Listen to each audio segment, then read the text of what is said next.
నమస్తే. Welcome to our channel. ప్రస్తుతం మనతో టారో ట్రీడర్ శ్రీజ గారున్నారు. వారితో మాట్లాడదాం. నమస్తే అండి. నమస్తే అండి. అయితే శ్రీజ గారు చాలా మంది చూస్తూ ఉంటాం. హ్మ్. చాలా రకరకాల పూజలు చేస్తారు. ఎవరైనా చెప్పారని హోమాలు చేస్తారు. హ్మ్.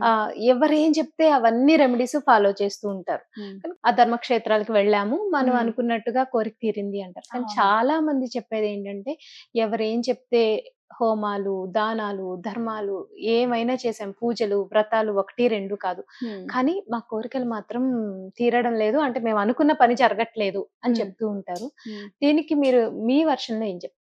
నా వెర్షన్ అని కాదు. జనరల్‌గా నాకు తెలిసింది లేతే నా గురువులు నాకు చెప్పింది ఏంటంటే, దైవారాధన ఒకటే మనకు సొల్యూషన్ కాదండి. హ్మ్. అది ఖచ్చితంగా ప్రైమరీ. యాహ్!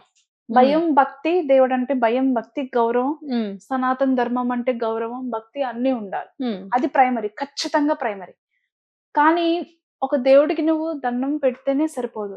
దేవుడు నువ్వు చేసే పాపకర్మాలను కూడా చూస్తూ చూస్తూ ఉంటాడు. ఉంటాడు. నీ స్వార్థం కోసం లేకపోతే నువ్వు బావుండాలి, నువ్వే బావుండాలి, నీకు డబ్బు కావాలి, నీ అవసరాలు తీర్చాలి అనేది మాత్రమే ఆ కోరికతో మాత్రమే నువ్వు గుడికి వెళ్తావు, అభిషేకం చేయిస్తావు, లేతే హోమం చేయిస్తావు.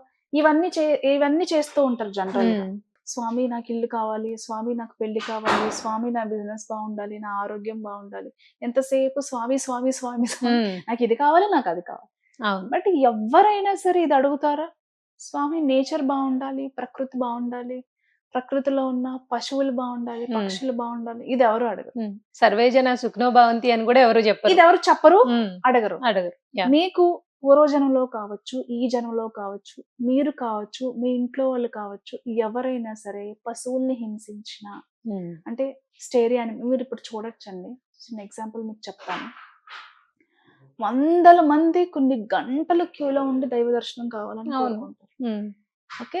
మనీ స్పెండ్ చేస్తాం. హ్మ్. ఆఫ్ అవసరమైతే బ్లాక్‌లోనైనా సరే ఆ దర్శనాలకు సంబంధించిన హ్మ్. టికెట్స్ ఏవో తీసుకొని వెళ్తూ ఉంటాం జనరల్‌గా.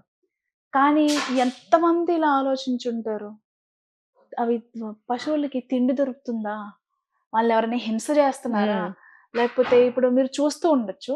ఆహ్, చాలామంది ఇప్పుడు ఇంతకుముందు చెప్పుకున్నట్టుగానే ఎంతసేపైనా నిలబడి దర్శనం కావాలి అవి ఇవి అనుకుంటాం తప్పితే, హ్మ్. మన జీవితంలో ఒక అరగంట టైము పశువులకి ఆహారం నోరు పెట్టడానికో, లేని అవును. నోరు లేని హ్మ్. మూగజీవాలకి హ్మ్. ఆహారం పెట్టడానికో, లేకపోతే నీళ్లు పెట్టడానికో ఎంతమంది టైం కేటాయిస్తా ఉంటారు. ఎవరు ఆల్‌మోస్ట్ కాబట్టి చాలా ఇది తక్కువ. వాళ్ళ వాళ్ళ లైఫ్‌లో వీళ్ళు క్వెషన్ సెల్ఫ్‌గా హ్మ్. వాళ్ళకి యాహ్! వాళ్ళకి హ్మ్. అనుకోవాల్సింది. హ్మ్. ఎందుకంటే మీరు పూర్వజన్మలో కావచ్చు, మీకు తెలిసి తెలియక మీరు పాములకో, గోవులకో లేకపోతే ఇతర పశు జాతికి హ్మ్. హ్మ్. దేనికైనా సరే మీరు హాని కలిగించున్నా, హ్మ్. ఈ జీవితంలో కూడా, ఈ జన్మలో కూడా మీ పూర్వీకులు కావచ్చు, మీ తల్లిదండ్రులు కావచ్చు, తెలిసి తెలియక మీ చిన్నతనంలో మీరు అవును. కావచ్చు, హ్మ్. ఇప్పుడు కావచ్చు. ఏమనుకుంటారు? కుక్కని మనం కొట్టేస్తే వెళ్ళిపోతదేమో అని హ్మ్. అనుకుంటాం హ్మ్. జనరల్‌గా. హ్మ్. నువ్వు కొడతావు. అది ఎంత బాధను అవును కదా! అనుభవిస్తది? ఆ పాపం ఎవరిది? కొట్టినందుకు మనదే ఈ కదా! మధ్య కాలంలో నేను చూసినవి కూడా చెప్తానండి. మీరనుకోవచ్చు దీనికి మన వెల్ బీయింగ్‌కి ఏంటి సంబంధం అని. హ్మ్. ఖచ్చితంగా సంబంధం ఉంటది. ఉంటుంది. హ్మ్. కరోనా వచ్చినప్పుడు మనం డబుల్ డోస్ ఇంజెక్షన్ వేసుకోవాలి అంటేనే విలవిల్లాడిపోయారు. అవును కదా! ఇంజెక్షన్ హ్మ్. భయంతోన అంటే ఇంత చిన్న నీడిల్‌లో ఒక మనిషికి గుచ్చుకుంటే హ్మ్. హ్మ్. విలవిల్లాడిపోతున్నాడు. హ్మ్. నువ్వంత పెద్ద కత్తి కర్ర, కత్తులు. తీసి, అవును. కర్ర తీసి, కత్తి తీసుకొచ్చి, నువ్వు యానిమల్‌ని దాని ముందే కత్తి తిప్పుకుంటూ, హ్మ్. డాన్స్ హ్మ్. చేసుకుంటూ జాతరల్లో గావచ్చు, లేకపోతే చాలామంది మొక్కుతారు. ఆ! గొర్రెల్ని, బర్రెల్ని, కోడల్ని మెక్కుతారు. హ్మ్. హ్మ్. మొక్కుతూ ఉంటారు హ్మ్. దేవుళ్ళకి. బలిస్తామని మీరింత మొక్కుతారు. పెద్ద అవును. కత్తి తీసి దాని ముందు డాన్స్ చేస్తూ దాన్ని చంపుతాం, హింస చేస్తాం అన్నప్పుడు వాటికెంత భయం హ్మ్. ఉంటదండి? అవెంత అంటే బాధపడతాయి కదా! మనకున్న స్వార్థపూరితమైన కోరికలకి నీకు ఇల్లు కావాలి, నీకు పెళ్లి కావాలి, నీ వ్యాపారం బావుండాలి, నువ్వు బావుండాలి, నువ్వే బావుండాలని చెప్పేసి నీ దేవుళ్ళకి మొక్కుతా ఉంటావు. హ్మ్. అసలు నీ కోరికతో ఎలాంటి సంబంధం లేని పశువుల్ని బలిచ్చే హక్కు నీకెవరిచ్చారు? హ్మ్. అవే నీ కుటుంబ సభ్యులు కావే. నువ్వెక్కడి నుంచో ఇక్కడ కుటుంబ సభ్యులు కూడా ఒప్పుకోరు కదా! ఎవరు ఒప్పుకుంటారు? అదేనండి. ఇప్పుడు ఎక్కడి నుంచో కొని తీసుకొచ్చి ఆ టైంకి హ్మ్. బలి ఇవ్వడానికి అవును. తీసుకొస్తూ ఉంటారు. అసలు నీకు సంబంధం నీ హ్మ్. కోరికతో సంబంధం లేని అవును కదా! పశువుల్ని దానికేం సంబంధం వధించే ఉండదు. హక్కు నీకెవరిచ్చారు? హ్మ్. అంటే మీదే ప్రాణమా? మీదే రక్తమా? మీదే నొప్పా? హ్మ్. వాటికి నొప్పి, ప్రాణం, భయం ఏమి ఉండవా? హ్మ్. చిన్న ఇంజెక్షన్‌కే అంత విలవిల్లాడిపోయాం మనం. చాలా చోట్లండి నేను లాస్ట్ ఇయర్ కూడా చూసాను. కొన్ని గొర్రెలు, వందల కొద్దీ గొర్రెలు, వందల కొద్దీ మేకలు. హ్మ్. అలా బలి ఇవ్వడానికి వాటిని అలా లాక్కుని ఓ. వెళ్తుంటే నేను అవును. పేర్లు చెప్పాలని ఉమ్. అనుకోవట్లేదులే కానివ్వండి. వాళ్ళు నేను చెప్పేది తప్పు అని అనుకున్న ఎవరైనా అనుకున్నా సరే అది తప్పు కాదు. ఇది నా ఒపీనియన్. నా ఉమ్, ఒపీనియన్ ఉమ్. కాదు. సనాతన ధర్మం కూడా చెప్తుంది. బలి అంటే అవును. పశువుల్ని బలివ్వడం కాదు. కాదు. అవును. బలి అంటే మరీ చెప్తున్నాను, పశువుల్ని, మీకున్న స్వార్థపూరితమైన కోరికల్ని జంతువుల్ని బలిస్తానంటే అది తప్పు. మీకు కోరికలుంటే మీ చేతి వేళ్ళనో, కాళ్ళనో, చెవులనో, ముక్కునో బలిచ్చుకోండి. నిజంగా ఆ దేవత రక్తానికి అంత దాహం ఉంది, రక్త దాహం ఉందనుకుంటే మీ రక్తం దారిపోయండి. పశువుల్ని వధించడం కాదు. అది చాలా పాపం. ఆ పాపాలు చుట్టుకుంటాయండి. మీరేదో ఆ రోజుకి వండేసాం, బిర్యానీ వండాం, 10 మందిని పిలిచాం, భోజనాలు పెట్టాం, అక్కడితో మన కోరిక తీరిపోయింది, మనం మొక్కిన మొక్కు కూడా తీర్చేసాం అనుకుంటే అది చాలా తప్పు.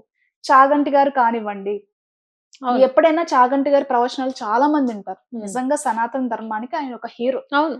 ఆయన కూడా ఆయన మాటల్లో చాలా సార్లు చెప్పడం జరిగింది. బలి అంటే పశువుని బలివ్వడం కాదు. అవును. నీలో ఉన్న ఈర్ష, ద్వేషం, అసూయ, కోపం, పనికిరాని క్వాలిటీస్ ఏవైతే ఉన్నాయో దానిని బలిగా సమర్పించండి దేవుడి పాదాల ముందు అని చెప్పారు.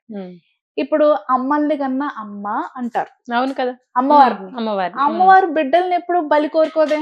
ఖచ్చితంగా అడగదు అసలు. కోరుకోదు కదా. మరి మీరు తెలిసి చేస్తున్నారా, తెలియక చేస్తున్నారా? చాలా చేయొచ్చు. రక్తవర్ణంలో ఉండే కుంకుమ పూజని అమ్మవారికి సమర్పించుకోవచ్చు. పూజ సమర్పించుకోవచ్చు. లేదా అమ్మవారి పేరు మీద 10 మందికి మంచి చేయొచ్చు. అదే అమ్మవారి పేరు పెట్టి నువ్వు పేరు మీద పశువులకో, జంతువులకో నువ్వు ఆహారం అందించొచ్చు. ఇవెవరు చేయట్లేదు. ఈ పనులు చేసే వాళ్ళకి మీరు ఎన్ని పూజలు చేసినా, ఎన్ని నోములు చేసినా, ఎన్ని హోమాలు చేసినా అది సూనర్ ఆర్ లేటర్, మీకు ఇప్పుడే కావచ్చు, ఫ్యూచర్ లో కావచ్చు, చాలా ఎఫెక్ట్ అవుతాయి. మీరు చూడండి, చాలా మందికి సడన్ గా స్పైనల్ ఇష్యూస్ వస్తా ఉంటాయి. అవును. కాళ్ళు పడిపోతా ఉంటాయి, నడుము పడిపోతా ఉంటది, మాట పడిపోతుంది, సడన్ పెరాలిసిస్ వస్తూ ఉంటాయి. అంటే మీరు కావచ్చు, మీ కుటుంబంలో కావచ్చు, ఎవరైనా సరే దేవతా వృక్షాలను కానివ్వండి, నోరు లేని మూగ జీవాలని హింస చేయడం కానివ్వండి చేస్తే, మీరు ఎన్ని పూజలు చేసినా, మీరు మంచాన పడ్డప్పుడు మీరు ఎవరి దగ్గరికి వెళ్ళాలండి ప్రపంచంలో? మిమ్మల్ని ఎవరు పూజ చేసి కూర్చోబెట్టలేరు.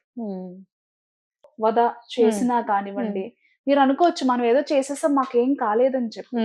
బట్ 100 సంవత్సరాల్లో ఏ ఒక్క రోజైనా మీ రోజు కాకపోవచ్చు. Thank you. Thank you.